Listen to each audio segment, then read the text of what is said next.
Today, on the 401st episode of The Grid, we're asking the question, are we just stealing each other's images?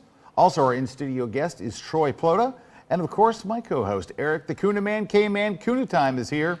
We're giving away some cool stuff, including some extra cool stuff today. And it all starts in just 60 seconds.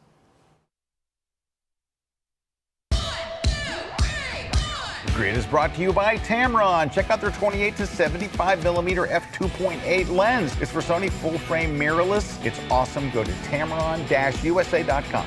And ProPhoto, the light shaping company. Check out the ProPhoto B1X. Power in all the right places. Go to proPhoto.com/US. And Platypod, the tripod alternative that is changing the world. Everybody has a Platypod. You should too. Go to platypod.com.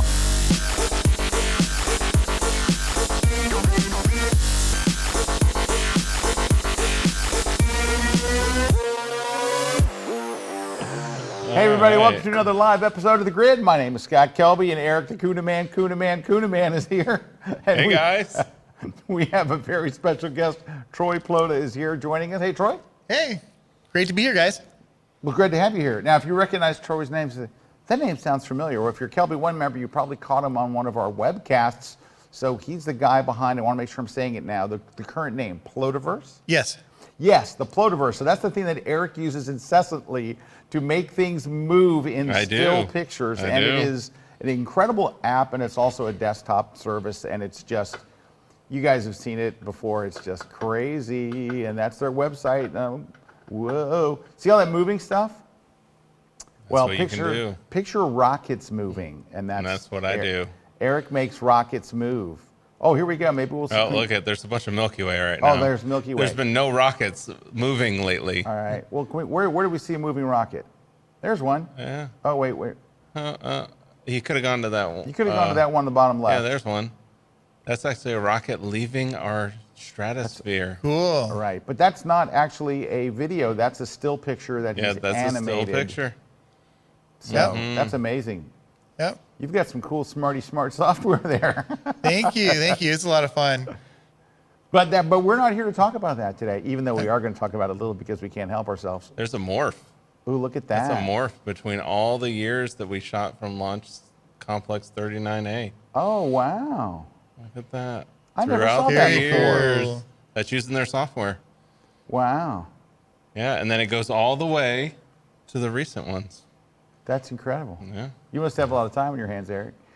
No, It doesn't take very long. It's easy. No, it's super easy. Erik's done it. Erik's done it from scratch on the webcast. So yeah, anybody can do it. It's super really easy. My wife Calibra does it. She loves it. Loves it. Yeah. Alrighty. Well, anyway, guys, welcome. So today we have a topic. Our topic is: are we just stealing each other's images? And I want to tell you how this whole discussion started from one thing and it's kind of branched out, all right? So it started in Chicago this weekend. So this weekend was my worldwide photo walk in almost 1,000 cities around the world. We were all walking and it was a blast. We had a great time. I flew up to Chicago with Mr. Kuna, the Kuna Man, K-Man, and we went a day early because we were working on a class for Kelby One that's in my travel photography series. This one's called, it will be called the same thing as all the rest, Where to Shoot, no, not Where to Shoot. It will be a photographer's guide to Chicago. So I have a photographer's guide to Rome and to Paris and to London and to Venice, and now we're adding, and New York, and now we're adding Chicago. So Erik was there to help with that, and he was a great help, and so was we got some great stuff, great locations. Yeah, I gotta say, we may have better locations in Chicago than anywhere. I was really surprised because you know why I was surprised? Because usually when you see shots of Chicago, you're not really inspired. I'm not saying that there is, but most often, more often than not. Yeah. But I feel like the shots that we got were actually really good. Yeah. So my friend Paul Kober was with us, and Paul lives in Chicago, and we were taking him around. He's lived there his whole life. He's like, I did not know these places were here. Wow. So we came up with some seriously awesome places. So cool. I think we're actually taping the part of the class, which is done in our studios next week. Is that right? Christina, next week we're doing the Chicago class? We're filming it? Yeah.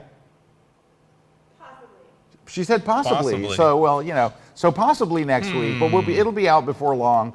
And I can't wait to show it to you because we really came up with some really, really cool places. Yeah, it was good fun. Locations, and then we had the photo walk, which was great. I met a whole bunch of good people. So we were driving around. Now you got to realize, for 2 days, Erik and I and Paul are driving around in Paul's car and in Ubers and in just whatever. And we're walking a lot. I walked 18,000 steps that day. I know. Closed every ring possible. Closed every ring. I was getting warnings. You've closed too many rings. Anyway, so we started talking. And one of the things we wound up shooting was the bean. So I don't know if you've seen it. Erik got up in the morning and got a really nice shot. Let's take a look. Bean, right? Let's get you a big full hit the. Hey, oh. Hold on. There we go. All right, this is the bean if you haven't seen it. It is a sculpture. Hey, you can see your tripod. You might want to take that out, bro. Anyway.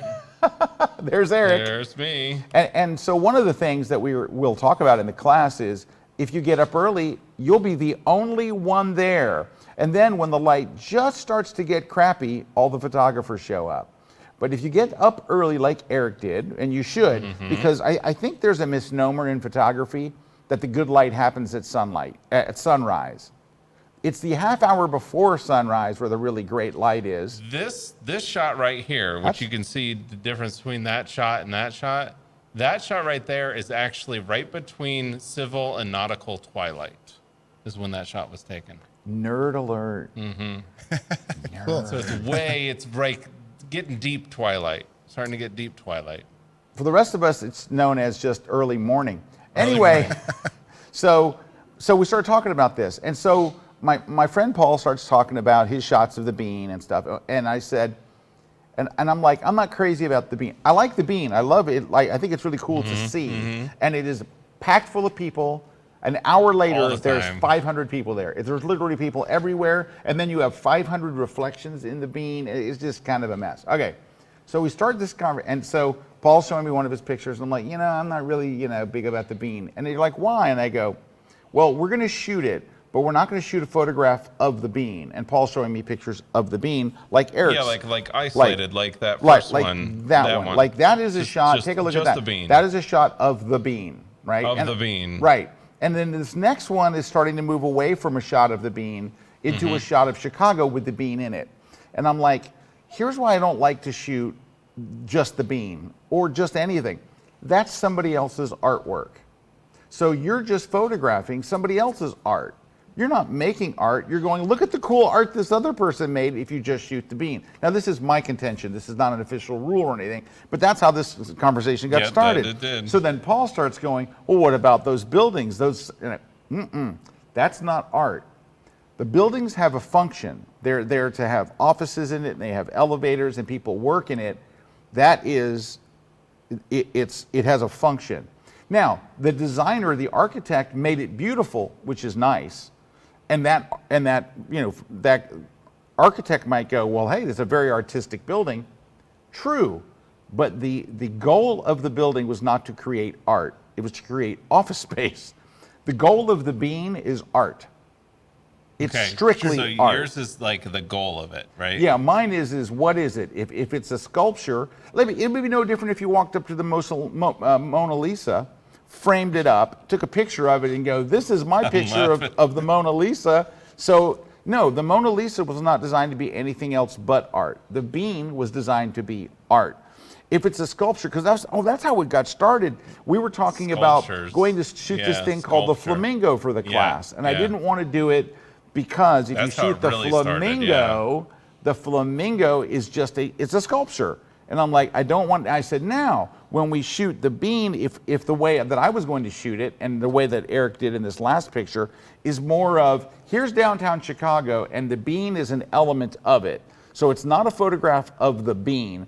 It is a photograph of downtown Chicago and the bean is in it. Now the bean is so in the foreground there, it's still kind of a shot of the bean. Anyway, that was my contention. That led us to another thing about, well, what is original art? Oh, I like that. That's nice. All right, but you know what? I see that, and what's the first thing that I do? I read the word prudential. I know, I didn't take it out yet. Yeah, if you have text in a photo, and there's a building in Chicago that has the name of the building on it in giant mega letters, It's huge. Yeah, there's anyway, definitely one of those in Chicago, and got it's it. huge. Yeah, and when you see it, it's all you can see is that, and it has to be taken out. Anyway, so this kind of led then to me telling Erik about this article I read in Petapixel, and the Petapixel article was about kind of stealing images, but it was more of like a plagiarism type of thing. In fact, the article was called, "Is This Plagiarism or Crazy Coincidence in Landscape Photography?" And it basically told the tale. Here it is. So look at the images on the left. That is the original photographer, and the images on the right is another photographer who seems to follow that photographer around. Wow. Oh my gosh. So scroll down a little and take a look. Yeah, you can start seeing them. Yep, so that's the original one. So that was made by Italian photographer Bruno Pisani. Beautiful, beautiful. And then here is also a beautiful picture taken by another photographer. And that's by, looks like, Fabio Marchini. Is the photo down if you keep on going down? Yeah, keep going further. There. Oh, there we go. And there's Mr. Rossi's version. And look at the things in the foreground, the tree in the foreground. They look, I would say they look somewhat similar. Right. And then keep on going. Keep going, yeah, and it gets deeper. And then you got this with the mist and the mountains and the trees in the foreground. And then this with the mist in the mountains and the trees in the foreground. Yeah. And like they look like they're taken from not a similar location. It looks like they moved their tripod and you set yours down. But of course it wasn't that case. But they're very close, wouldn't you say? Yeah, definitely. That one's almost pretty identical, close. really. That one's pretty close if you go to the next Yeah, one. there's so Enrico took that one. And there's Mr. Rossi. That's pretty close. Those are pretty close. Anyway, so we started talking about this whole thing, and then that led. Oh, here's another one with the Milky Way. Surprised Kuna didn't take that. Oh. Yeah.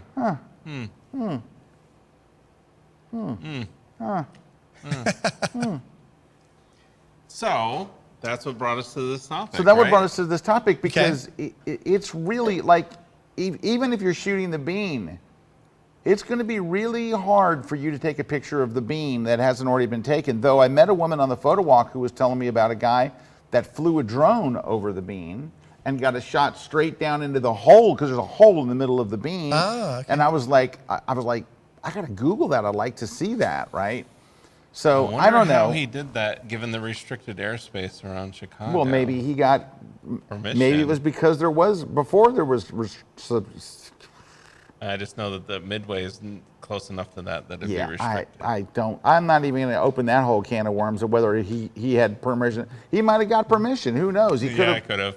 Yeah, I don't want to say that he didn't get permission because we don't know. But we're already getting your comments coming in here. Yep. And see, like Sarah's saying, this is a good point. Yes, the bean is art, but the reflection of the sky and surrounding building adds another dimension beyond the original shape of the sculpture. However, that was actually the intent of the bean. The bean's intent of being reflective like that. There was the intent of the artist to actually do that. But I can agree with that, because every day the sun's going to be a little different. Right, the clouds right. are going to change. Let me throw that back to you then. Okay. So let's say that I shoot the Mona Lisa, but I stand back and you get the light coming into the museum and there's woodworking and there's all this stuff. If you've been and seen the Mona Lisa, it's in Cincinnati, I think.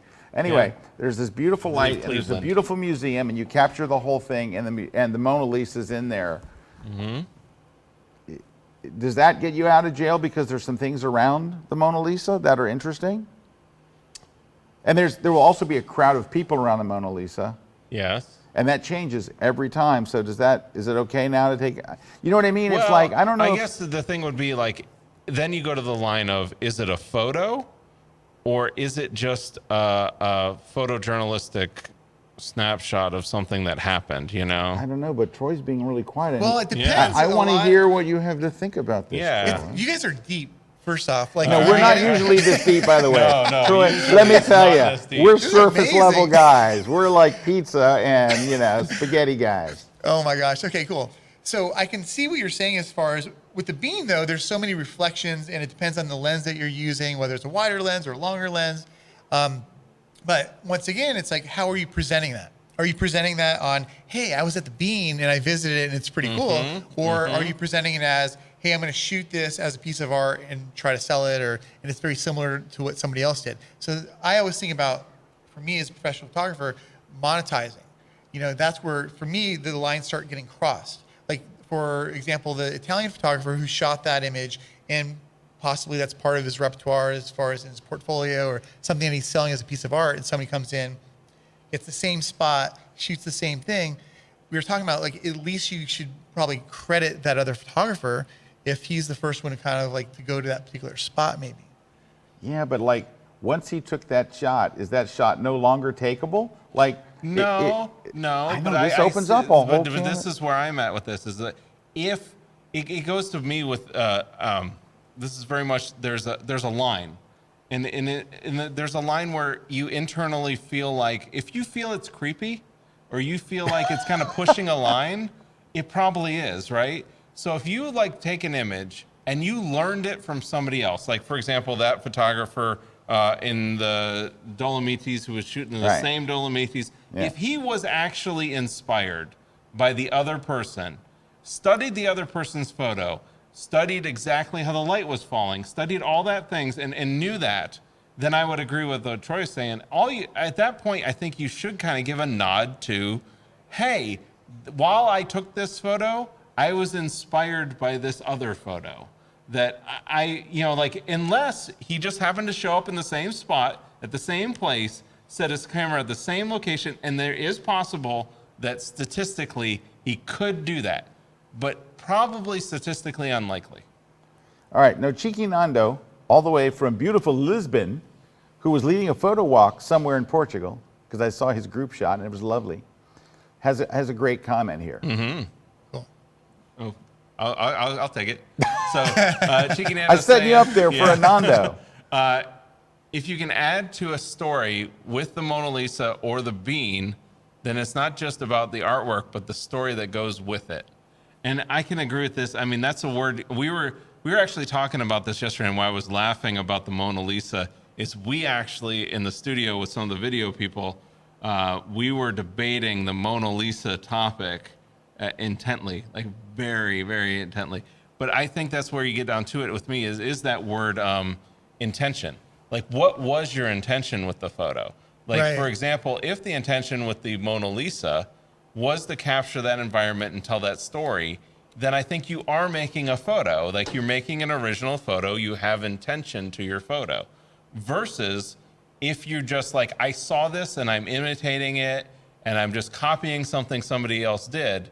Well, that's not really, you're just stealing somebody else's idea, stealing somebody else's photo.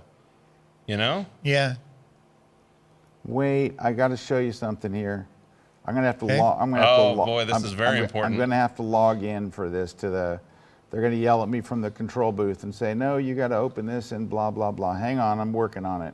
Okay. He is. So I've got a little story. Yeah. So Sasha and I, when we were living in Florence, Italy a few years ago, her friend got married, and Florence. I'm not. Living in Florence, Italy. Yeah. Oh my! And of course, like there's so much art around there. It's amazing. That's shot from the same angles, from the same people all the time, right? Shot to death, yeah. So her friend got married while we were there, and then I wasn't the photographer. I don't generally shoot weddings and stuff, but the behind the scenes of what's happening around what may be going on, a lot of times is even more interesting or creates the story within. And it reminds me, there was this little girl. It's like this magnificent, beautiful place, and it's fantastic.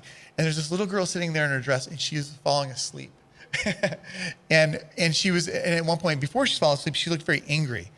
And I was laughing because I'm like, the shot is here, but if you kind of step back and go around it, whether it's the Mona Lisa, like for example, you could shoot a shot of the Mona Lisa, and then you step back, Mona Lisa's still in the shot, but what's happening around it? That is another part of the story. Yeah, that's what I think what Cheeky Nando was saying there was the, but that's not the situation we were talking about. Okay. Yeah, you can make that into a different thing where the Mona Lisa becomes part of the story, and it's not a picture of the Mona Lisa.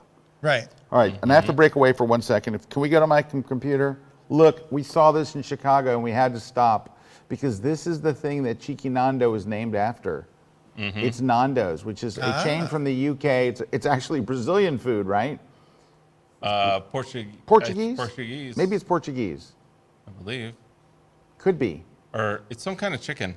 It's chicken. It's chicken. It's chicken made with peri-peri sauce. Yeah, and I know that. It's quite good. I've eaten twice there in Peri-peri sauce, I believe, in London, comes and from this is the one that origin Cheeky Nando came from. Africa. And there it is, and we saw it on the streets of Chicago. I had to grab an iPhone shot of it in tribute to our dear friend, photographer, and guy who doesn't understand the Mona Lisa thing. No, I'm just kidding. He had actually a really good point. Coming up next, we're going to drive this point into the dirt. So stick around. It's going to get really wild. It's going to get wild. I see your comments. It's getting crazy. Don't go away. Is the tripod dead? Sure, a tripod works for basic shots, but who wants to be basic? You don't need basic. You need blockbuster. And that's a job for a Platypod. The Platypod is your go-anywhere, do-anything flat tripod base. Its compact design helps you discover unique angles that you could never reach with a typical tripod. So, whether you're bringing up baby, driving Miss Daisy, or with your beasts of the southern wild, you can capture big-budget footage and stills for a fraction of the time and money. So go ahead, shoot the next Rocky or Birdman. Or on the waterfront, the Platypod is equipped to grip uneven surfaces and hang from just about anything. When tripods go low, the Platypod goes lower. Its flat base reaches the lowest possible angle, resulting in truly inventive shots that can't be replicated with traditional equipment. And if you feel like adding a dramatic overhead angle, the Platypod has you covered. Just strap it or screw it in, and you're ready to go within minutes. The Platypod is constructed from aircraft-grade aluminum and titanium. Yeah, the stuff Air Force One is made of. So it's durable enough to travel with you from Chinatown to Casablanca and everywhere in between. If you only take the tripod, the story ends. You wake up the next morning with nothing but basic footage. Or you could take the Platypod to a museum, or on an elevator, or strap it to a tree, or hanging on a bench at church, or put it on the ground and get incredible blockbuster footage. Who are we kidding? You should totally take the Platypod. The tripod is not dead, but it needs a sidekick. The Platypod.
This segment of The Grid is brought to you by B&H Photo, the professional source since 1973.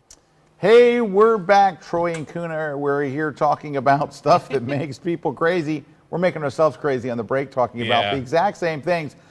Hey, just want to mention I'm going to be in Dallas next week. So the Dallas area, I'll be in Arlington next to the Dallas Cowboys Stadium. I'll look out at it longingly and go, yeah, I remember shooting. And you can always run Cowboys over to with the Eagles there. You can run over Six Flags over Texas, right around the corner. Yes, right around the corner. So anyway, I'll be there next Thursday. So there's already a couple hundred photographers signed up if you want to come out and spend the day with me and 300 other photographers. Yeah. Let's do it. It's $99. It's 100% money back guaranteed if it's not the best photography seminar you've ever been to in your whole life at any price, period.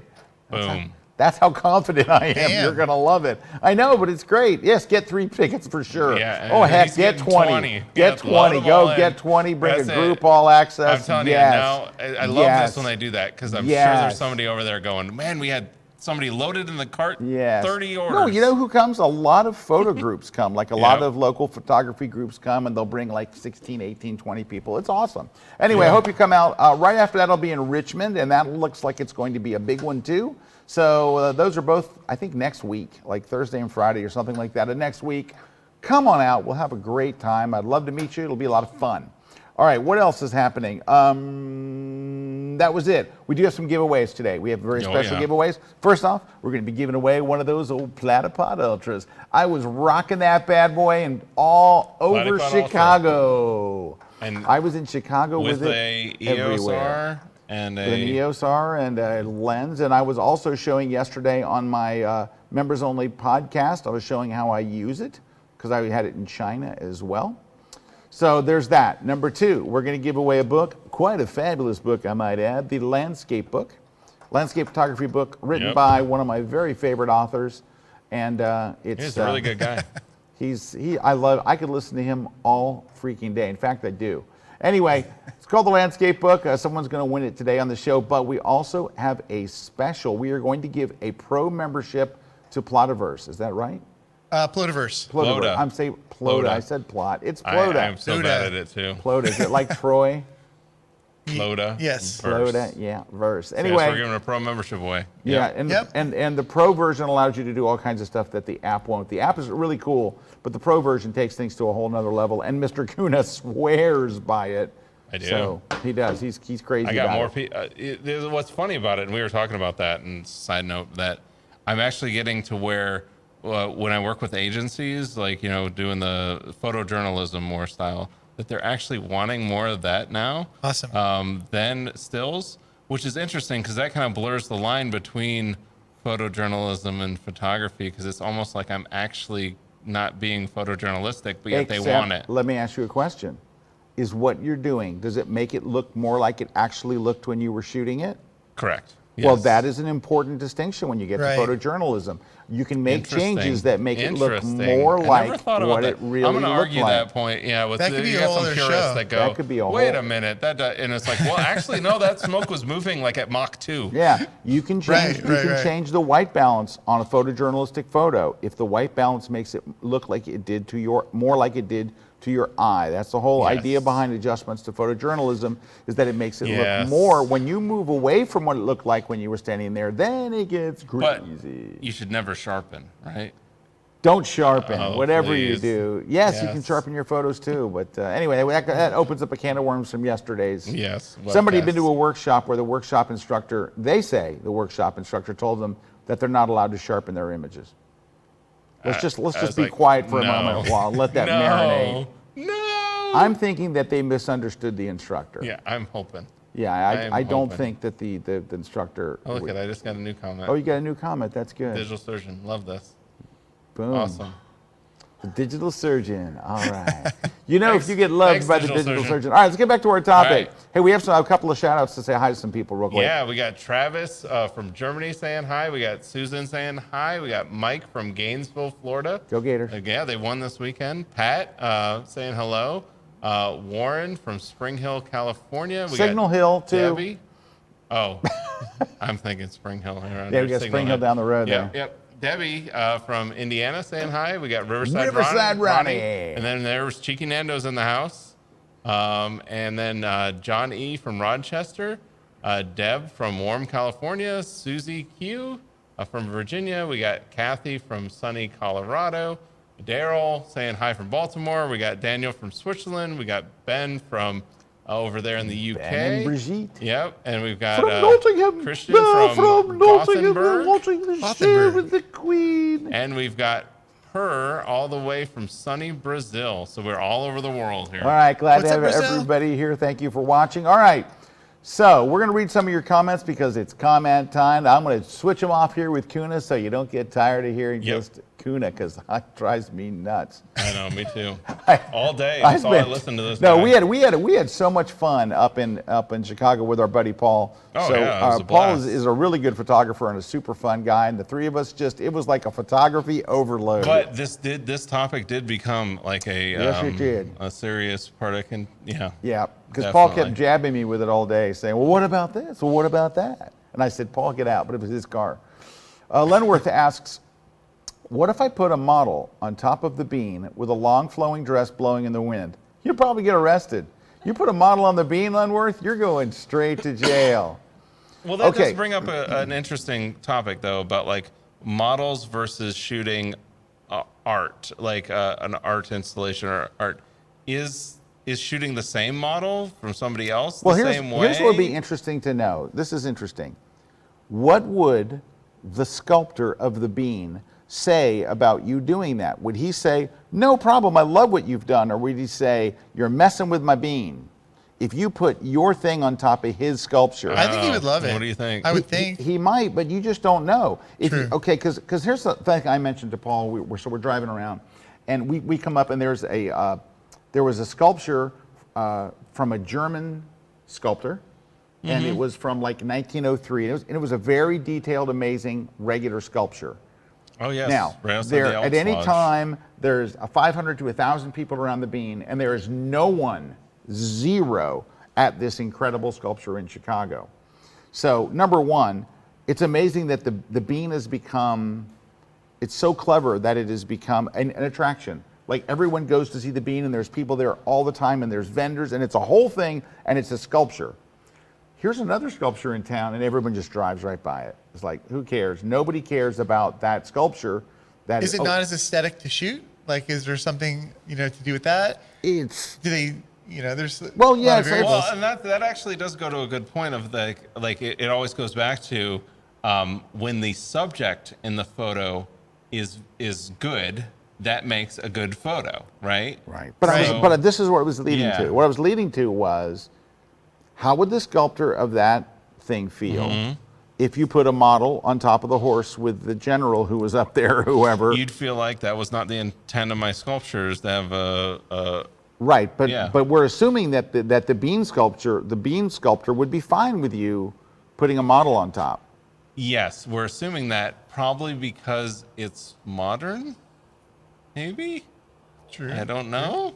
Do you know what it is? I Every don't time think you I- ask one of these questions, it opens up another question, because he had a very legitimate question Yeah, there. It was like, like, yeah. So now I will tell you this, for example, one of my favorite Joe McNally photos is he shot a model with a red flowing dress in front of the Beijing Opera House. Now the Beijing Opera House, you've seen it, you know what I'm talking about. It looks like a bean. It looks like half a bean. Looks like half a bean, and it's got a reflecting pool in front of it. And I think Joe's photo is amazing. And I'll bet while I'm talking about it, the digital surgeon will go searching for Joe's picture. He'll probably go, just guessing, to Google and type in Joe McNally plus model plus Beijing Opera House. And within a few moments, he will somehow bring that photo to life.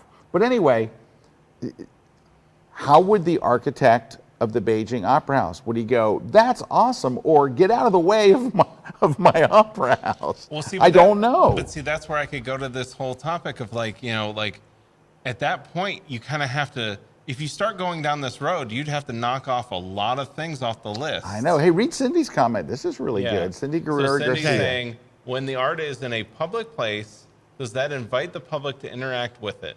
Say with models and such. So basically, you put it in a public place. Are you kind of saying like I don't control this environment anymore? You can do with it what you will. Definitely. I think so. Troy says yes. Heck yeah. All right. How about Jim? Jim's got a comment here. I'm sorry, Troy. I didn't mean to cut you off. See. Oh, it's okay.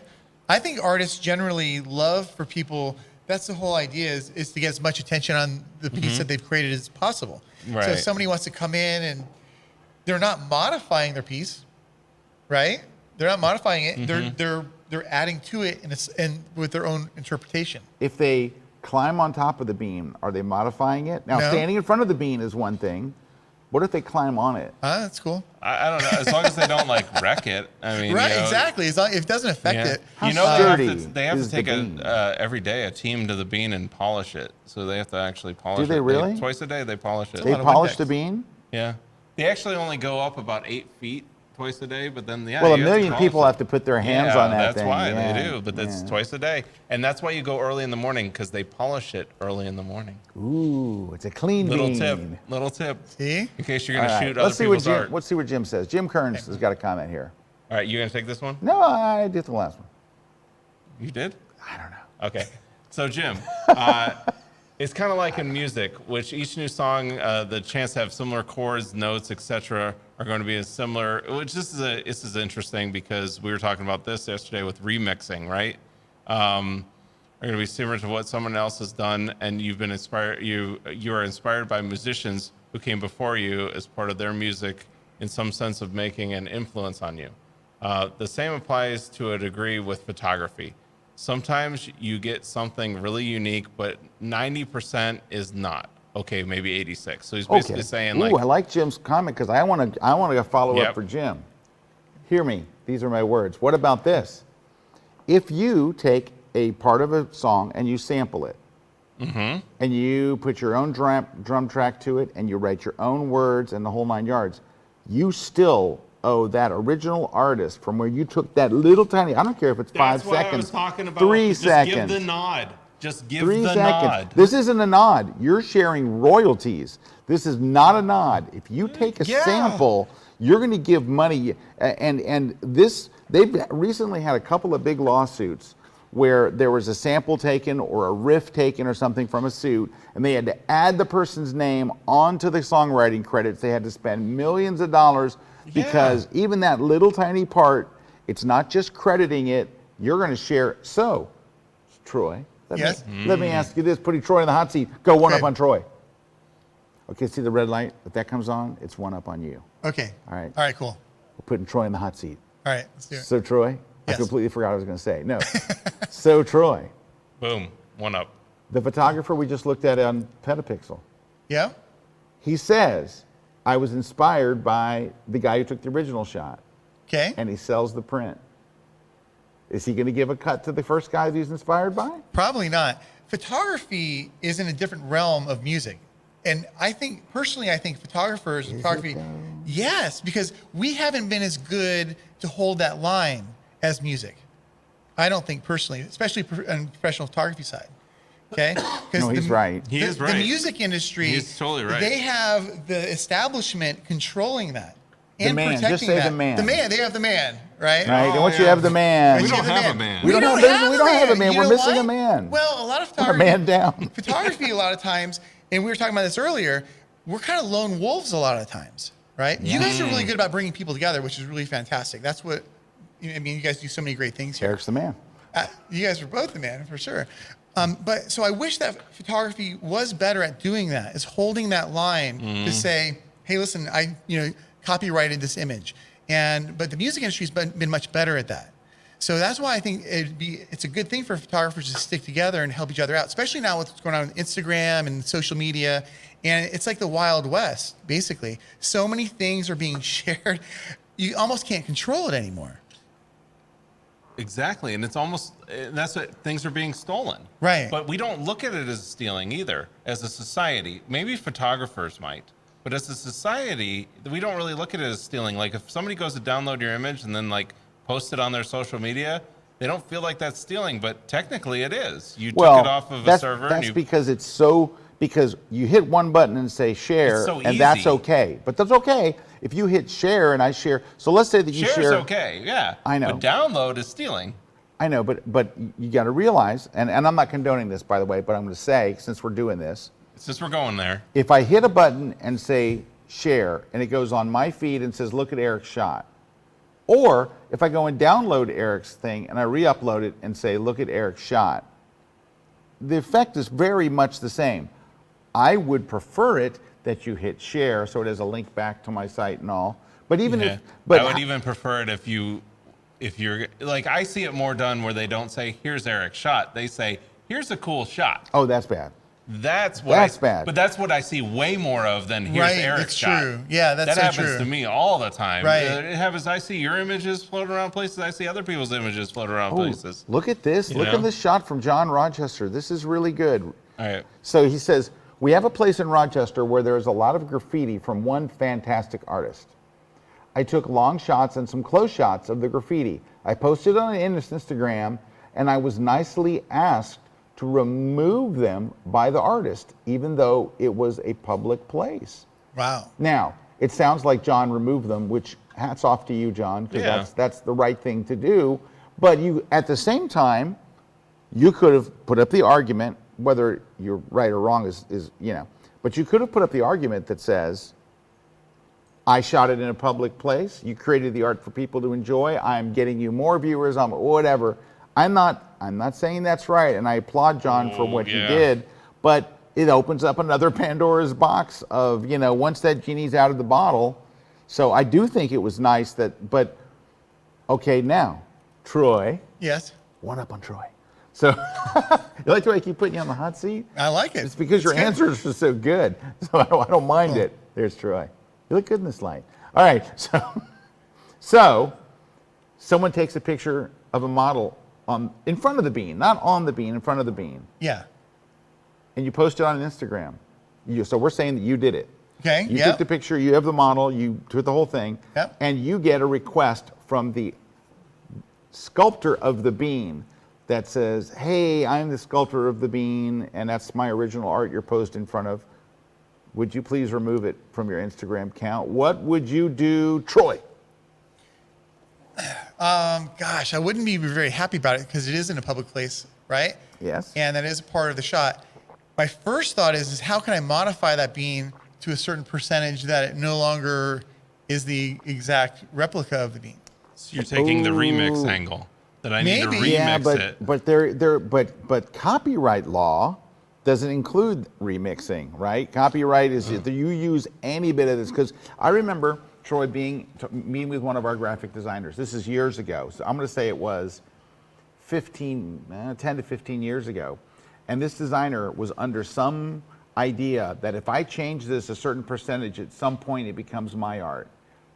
There is no percentage that you take. If it was their pixels, you can run as many filters as you want on it, and if it's recognizable as somebody else, if you go, "Oop, that's the bean," there's not a percentage at which legally they go, now it's yours. You would have to be completely unrecognizable as the bean. Gotcha. Okay, that makes sense. I don't know. Well, the bean is just a hard one to go for because we know you can do that. But let's use something else other than the bean. Yeah. The bean's a bad example, obviously. Let's say no. What he brought up was a perfect example with the graffiti. Yeah. Right, the graffiti being there, that is a great example. So, and that would be a great backdrop for a fashion shoot. Yes, it would. Right? Where are you going with this, Troy? Okay, so basically, if that person were to come in, and what if it's a private property though? If it's somebody inside of somebody's building, say it's his building, he says, okay, I want you to take that down, and then you take it down. But it's out in public. Even if it's a private building, you can't be on that private property. You can shoot it from the street, and it's out in public view. The laws are so crazy that you don't want to mess with it. And then it comes down to, do you want to offend that person? Do you agree with what they say? I probably wouldn't agree with it because obviously they're going to put it in public. They want somebody to see it. But you spent money. You've hired a model. You've hired hair. You've hired makeup. You go out to the scene. You've hired assistants. You invested in the shoot. You shot it, and the graffiti guy says, that's my graffiti behind your model. Do you take it down? I would go bring over a bottle of wine and be like, what's up, bud? Let's talk. Let's chat. Check out. So tell me about what it is, what the problem is. I don't know. Communication solves a lot of things. That's true. Now, if somebody does This is true. in some particular way, I mean, there's some people who plant things on purpose. I know it's crazy, but I've heard stories of people planting things on purpose because they monetize off of this. Well, those aren't nice people. I know. It's a crazy world that we live in. What does Travis say? But as a professional, a lot of times these are things you got to think about. Oh, Travis is going back to the Instagram thing because we kind of bounced over that. But you know what? Coming up next, Travis's comment. All right, How Travis. you like that? You like that? It was pretty quick, right? Very abrupt. Coming up next, Travis stuff. I bet Travis doesn't tune out because we're going to change his words. We're going to add cuss words to Travis's comment. Travis. Good luck. Imagine if you could take any photo you've ever taken and make it into a video. Imagine if you could do that without having to learn video. That's what my new class over on kelby1.com is, Cinemagraphs for Photographers. It's adding motion to your still photography without having to learn video.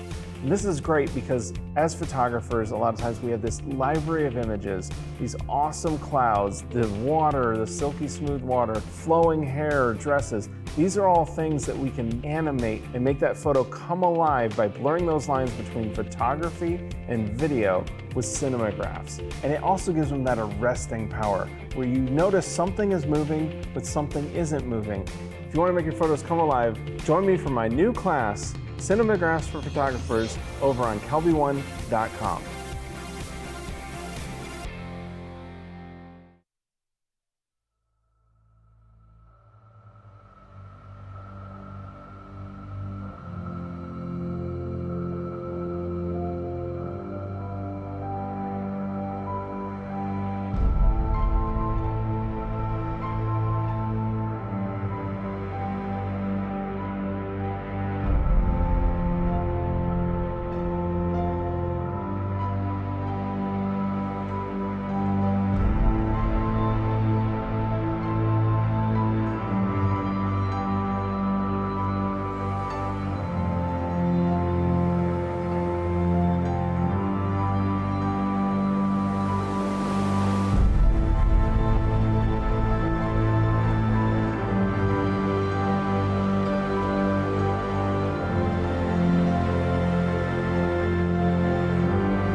This segment of The Grid is brought to you by Canon.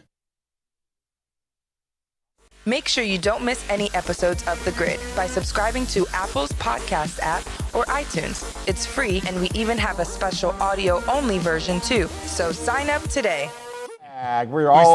This is one of those topics we're engrossed where on the breaks. Just We're keep on engrossed. talking about it. Hey, let's do something exciting. Let's read Travis's comment, Erik. Yeah, Travis is saying, if they download and share images without credit, they use the photo to get likes and new followers, which means they are earning from your photo. Absolutely. But it's happening all happens the all time. the time. Steve Bauer says, I've been having a problem with people saving my photos from Facebook and then trying to get them printed at Walmart. Here's the problem, Steve, and this is a big problem. They need to be going to Costco. Walmart's photo. He's right. Costco is so much. If you're going to steal people's stuff, go to Costco. It's yes. They do a much better job. So what we were talking about on the break was Instagram, because what happens is, if you pick any city, just I don't care, say Venice, and go and type into Google top Instagram spots, they will show you the top spots that people go for Instagram, and people go there again and again. And in Paris, there's 10 spots that everybody shoots, and it's the same 10 spots. Everybody goes, they drive to that area, they tell you exactly where it is, here's the streets. Now, so let's say, Troy, that you do that. Okay. You go to one of those spots. Let's say whether you researched it or not, but you show up at one of those spots. You take the picture, and it's the same picture 10,000 Instagrammers have taken. Right. Somebody wants to buy that picture from you, and they go, hey, Troy, I love that picture you have of Paris, of the Eiffel Tower in the background at the end of the street. Yep. I'll give you $1,000, $5,000, $10,000 for it. What would you say? Nope, too many other people have shot it. I'd say great. Where do I have that where shot, do I actually. ship the print? Right, of course. Where absolutely. do I ship the print? Absolutely. And so there's 1,000 people, 10,000 people, 100,000 people that have taken that same shot from the same area, everything the same, and someone saw yours and they wanted to buy it. But and that's where we are with Instagram. Instagram is made, and this is a bad thing about Instagram, it's good and it's bad. There's so many people sharing photos each day on Instagram that they're finding a place where everybody else, this is why Rami Ramtin Yeah, Kazami it's is so way popular off. Yeah. because you look at Rami's shots and all you can say is, where are these? Because he's not shooting, he's taking a helicopter out into the middle of the Yukon or some crazy place and doing all this stuff. Or going up on the Icefield Parkway when people go, why are you driving on the Icefield Parkway? That's why, because he's going to crazy places. But it is so hard. Even places like Iceland that used to be so hard to get to. You go to Iceland, there's going to be, and I don't care where you set up, there will be 70, 80, 100 photographers set up directly beside you at the same time on the same day. You go out to Arizona, you go to the Canyon Slots, there will be 100 photographers and 2 buses of Chinese photographers all lined up in a row at the exact same spot taking the exact same pictures. Well, and that's a good point, because I think when you get down to this, it's like, what are you going to introduce as a photographer? Because really we were talking about, are we just stealing each other's photos? Because I think that's where we get down to, is I think we're almost just looking at photos and going, okay, let me check that off my list. Like, that's a trophy. I got the Eiffel Tower shot. Right. I got the Leaning Tower of Pisa. Leaning Tower, we keep Arc on de going. Triomphe, Just checking the box. But if you're going out to these places, like, what else can you bring to the story? What else can you bring to the scene? And that's where you can start introducing different things to the scene. That's where you can get into maybe a model shoot, maybe composing the shot differently. It's hard though when you go to when you constantly go to a lot of these places that are overshot. You're gonna run into that problem. Every place is overshot. That's the problem. I'm out in Lofoten, Norway, and everybody has the exact same photo of the exact same town from the bridge with the red buildings, and it's like everywhere. And Dave Williams and I are sending each other back the same picture back and forth. Like, look at this picture, and you're like, hey, we have I a got that question. picture. We have a question coming in, or a comment coming in from Hollywood, from Mike Hollywood Cabasi. Hi, Mike. And by the way, I have to give Mike a shout out because Mike was the one that said, you guys are always drinking out of plastic water bottles. If this was really a classy show, you would have your own custom grid mugs. And it's because of Mike, we raise a cup and to we Mike. fooled everybody into thinking it's classy. Thank you. And now we're drinking out of grid mugs because of Mike. Mike is saying, how about getting a permit to shoot on at a location? Then you have the rights to do as you wish. Absolutely. I mean, but now, again, with a lot of public places, wait a minute, you don't need back that up. Beep, beep, Well, beep. Mike, let's say that you go to New York City and you go and apply with there is a bureau in New York City just like there is in California, Mike, in Hollywood, because I've paid $1,500 a day to shoot on Venice Beach. Back to our story.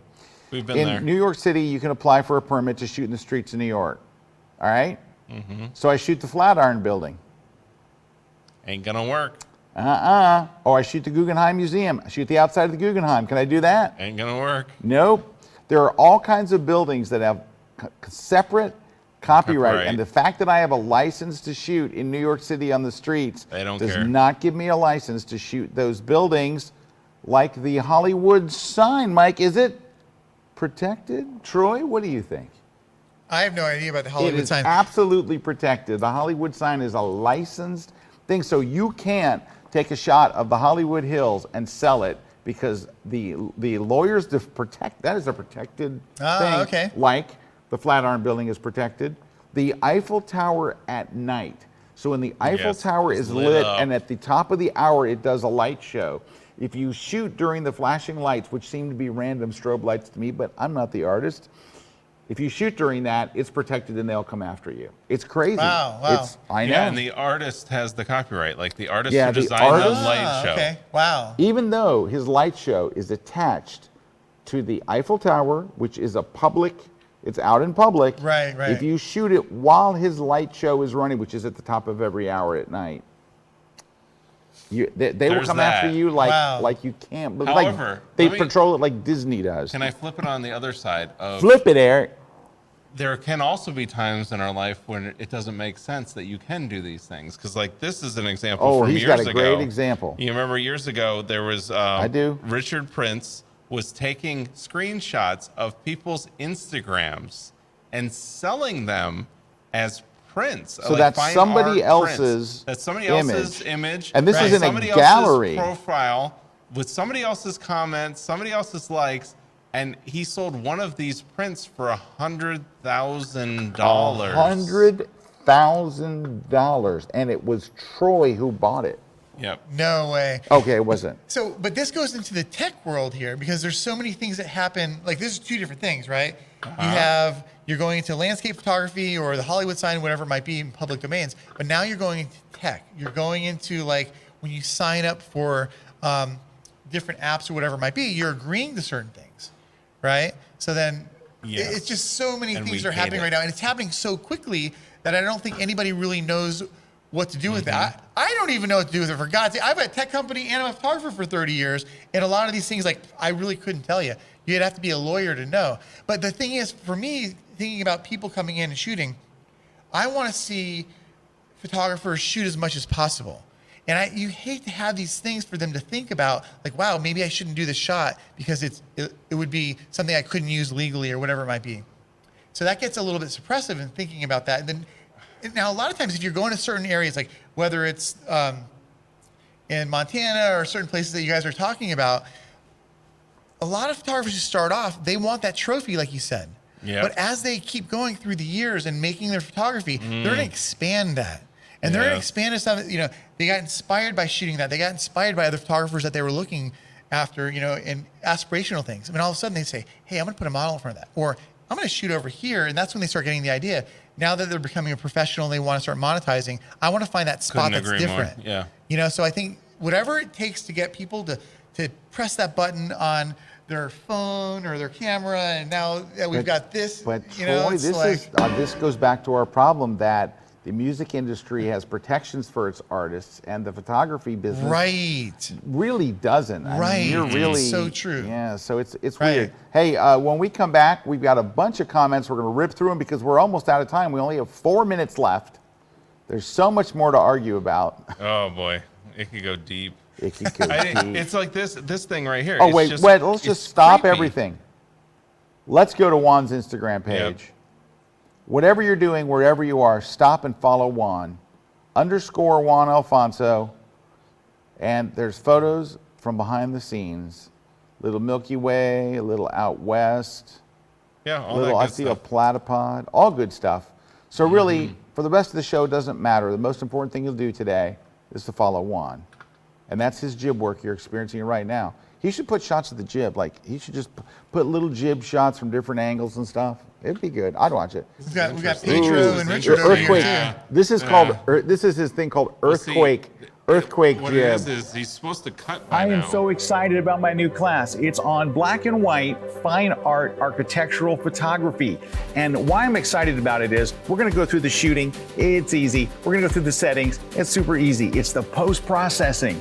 I've got this new simplified way to do this. You're going to have this amazing final image, and it's going to open up a whole new world of creativity for you because you can shoot in the middle of the afternoon, 4 o'clock, harsh daylight. You're going to be able to take these shots. You don't need a tilt shift. You don't need a bunch of fancy settings. You don't need a bunch of amazing Photoshop skills. I'm going to show you exactly how to do it. You're going to learn selections. You're going to learn shortcuts. You're going to learn some really cool tips, time-saving stuff. It's packed full of all kinds of information that even if you never want to do black and white, fine art, architectural photography, you're still going to want to watch the class. So come check out my brand new class. I'm so excited to share it with you, and it's exclusively here at Kelby One Photography Training.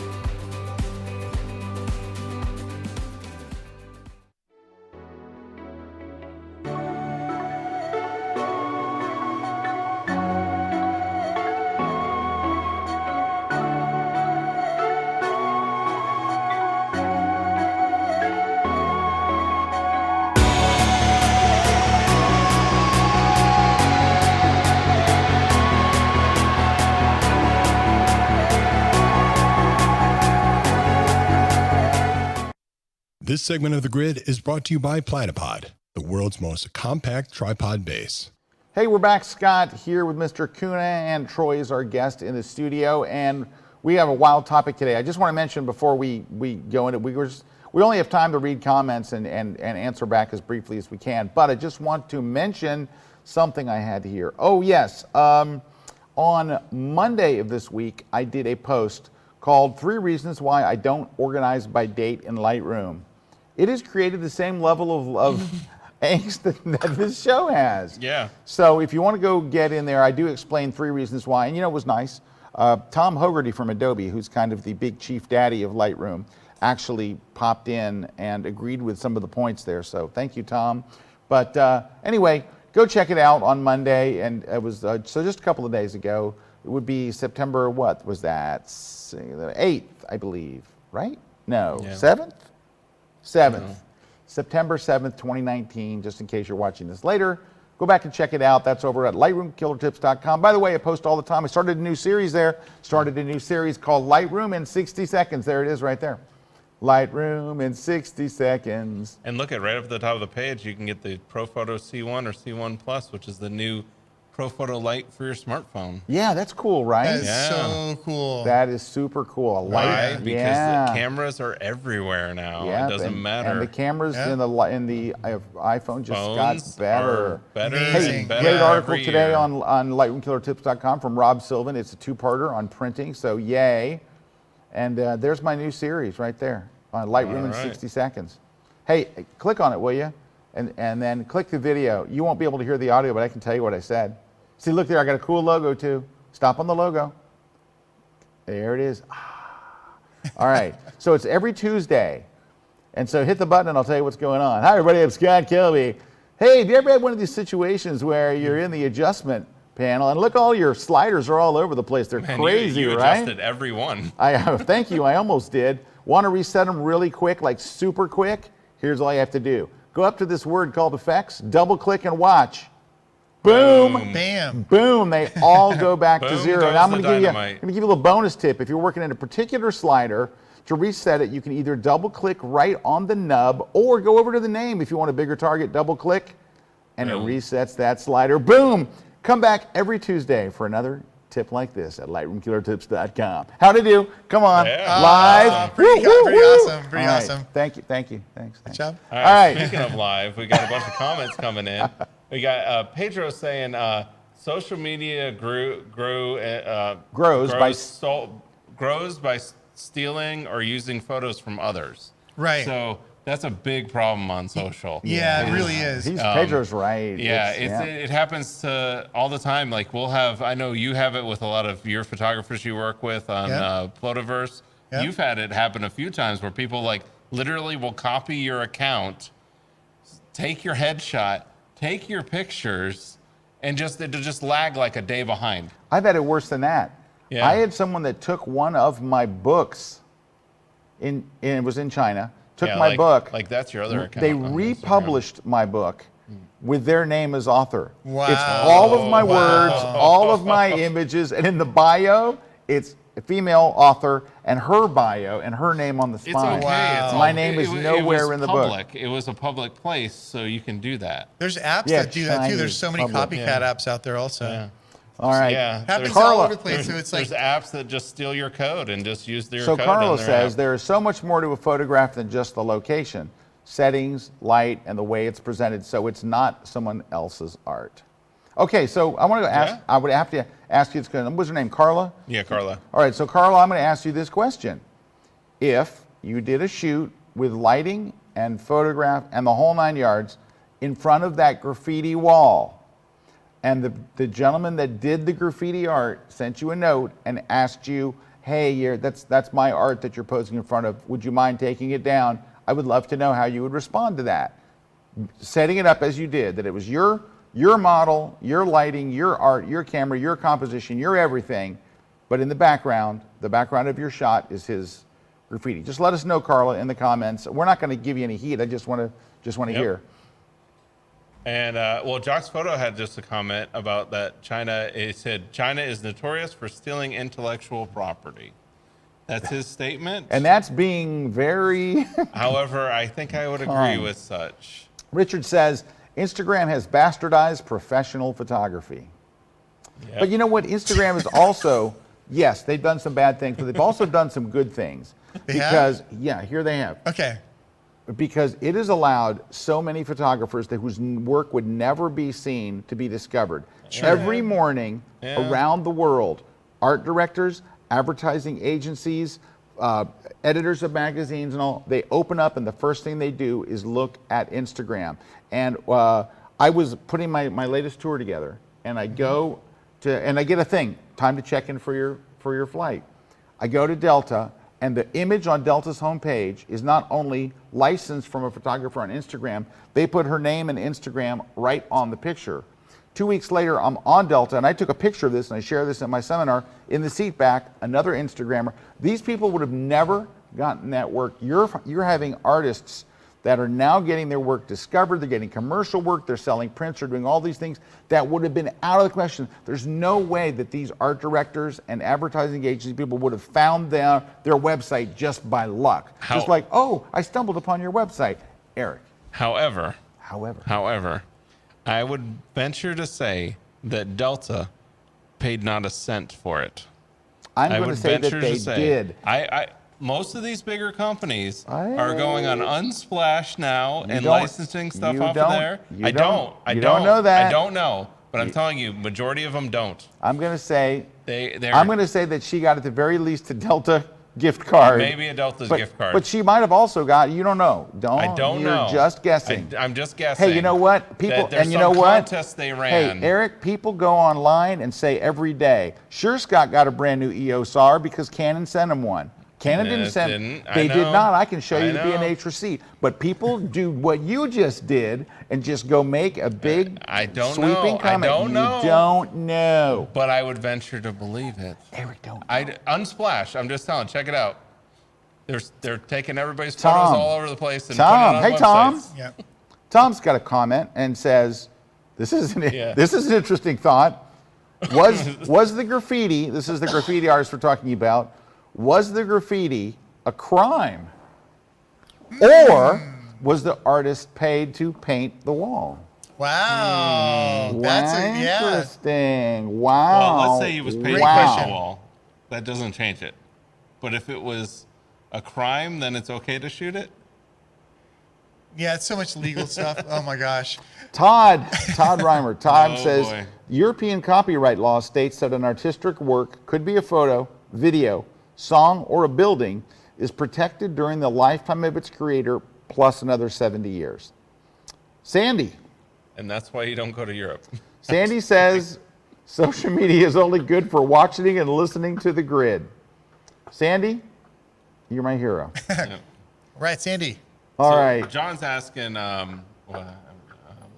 John says, but how can the image be the same? It was shot at a different time, different light conditions, different compositions. It may be close, but it's never the same. So John, let me ask you, in looking at that Petapixel article that we were looking at earlier, if someone took your shot and copied it as close as theirs, but of course it was taken at a different time, the light's slightly different, the fog. So scroll up and you'll see, like scroll up right where you are and look at the flowers. Yeah. Look at the flowers in the first shot.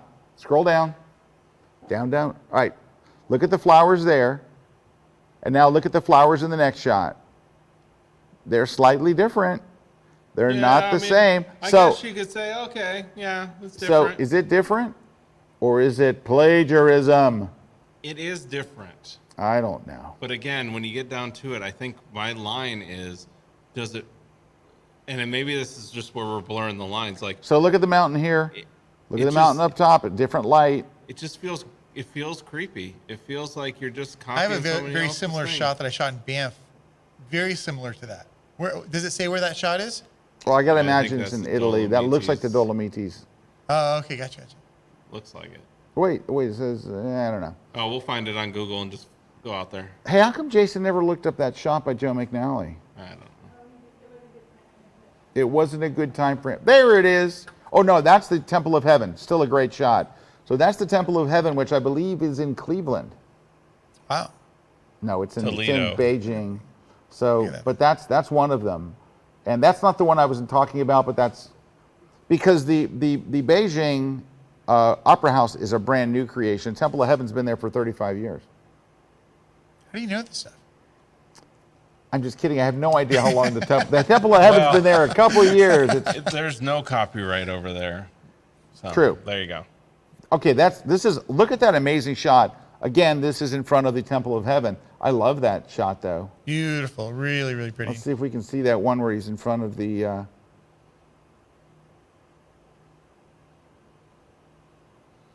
I see another Temple of Heaven. Oh, there's one right there. Click on that. That's not the one I'm thinking of, but that is the same place. Pretty cool. Really beautiful. Yeah. All right. It's Well, just a little folks, different we've run when out the of time. subject is We need some different. winners. Christina. Christina Yep. is the maker of winners. And Jason Travis, you're winning the landscape book. All right, you got the landscape book. Interestingly, Carol Freeman, who will soon be a guest on the grid, won the Platypod. Bring your... We're not even going to ship it to you, Carol. Yeah. No, we'll ship it to you. And then Dang. Kent Good job, won the Pro Plativerse, the Pro membership, right? Yep. Pro for a year, absolutely. Pro for a year. Congratulations. You're going to love it, and you're going to do crazy things with it. So thank you to everyone that entered. There it is. Ooh, that's kind of... Whoa. Yeah, that's kind of creepy. Kind though. of creepy. It's cool. Look at that one on the end. Yeah. Creepy cool. People are doing some really, really inventive things with it. Yeah, it's so much fun. It just brings fun. things next level for sure. And it gets a fun. lot of attention on social media. Oh, it does. Oh, yeah. Oh, by the way, we have a class on this. I guarantee people will steal your stuff if you post that stuff. So I hope you did see Erik's class on it. We showed a little trailer for it earlier, but Erik has a great class on how to use this. We also have a class from Trey Ratcliffe. Yep. On how to use So we it. got a couple of classes on there, so check them out. Troy, where can people go see your stuff? On the Plotaverse app, actually. Plotaverse at Troy Christopher Plota. Say it one more time. Troy Christopher Plota. So at The at sign, Troy. Troy Christopher Plota. Or on Plotaverse on Instagram or any other social media. TikTok's blowing up right now, too. That should be another thing that's happening. TikTok, you don't stop. Yeah. Yep. And the digital surgeon's on TikTok. The digital surgeons Yep. on TikTok. Remember, when you put your images on TikTok, China thanks you, because TikTok is from China. So There's a make lot of sure merging you going on. make Back sure and you forth, make for sure you put your credit card information and your social security number there as well, because they're going to take it anyway. Anyway, not the Chinese. They're awesome when it comes to intellectual property. So, well, folks, we've come to the end of our show. Troy, you've been a fantastic guest. Thank you. Erik, you've been like you always are. Beautiful, happens. inspiring, touching, warm, cuddly. Add your own adjective here.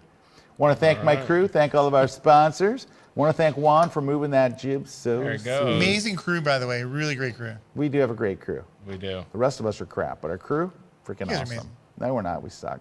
Digital surgeon. Thanks for watching. Don't forget, just Digital Surgeon. Follow him because he's not Juan. He needs followers badly. We're just going to let it hang there.